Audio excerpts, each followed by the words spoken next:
Au cœur de l'été, seules les cigales chantent à Mayol.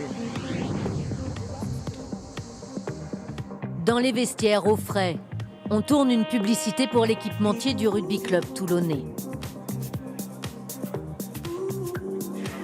Ouais, c'est on l'a tout. Les garçons choisis pour ce tournage, Guilhem Guirado, l'emblématique talonneur international, Raphaël Lacafia, l'ailier black Malakai Fekitoa et puis Louis Carbonel. Louis a 19 ans, son père a joué ici à Mayol. Au printemps, il crève l'écran. Il fait partie de cette folle épopée des Bleus et s'impose au poste de numéro 10 de cette équipe, championne du monde.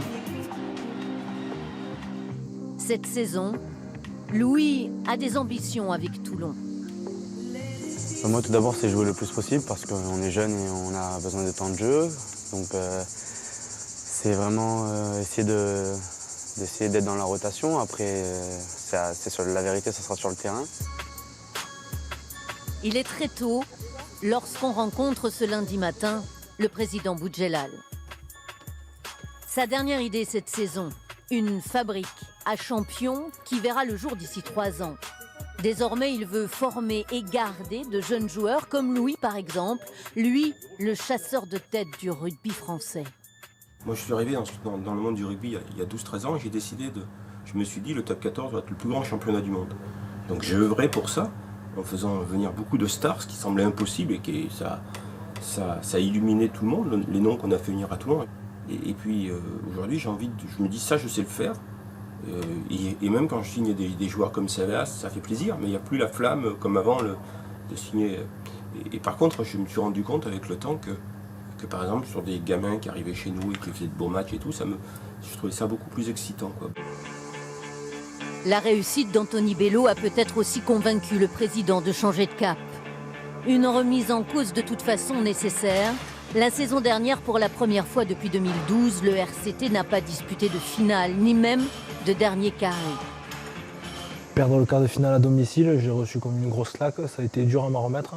Mais j'ai vraiment mal vécu, parce que dans la préparation et surtout par rapport au match, un petit peu de honte à travers ce que même j'avais revendiqué en conférence de presse la veille, sur le fait qu'on n'allait pas tricher, qu'on allait essayer de s'envoyer et qu'on a pu voir que dans le combat on a été transparent. Patrice Colazo est ici chez lui.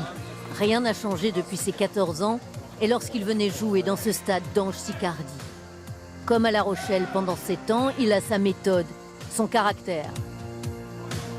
2 anciens joueurs du club, Sébastien Tillous-Borde et Rohan Fernandez-Lobé, tout juste retirés des terrains, sont ses adjoints.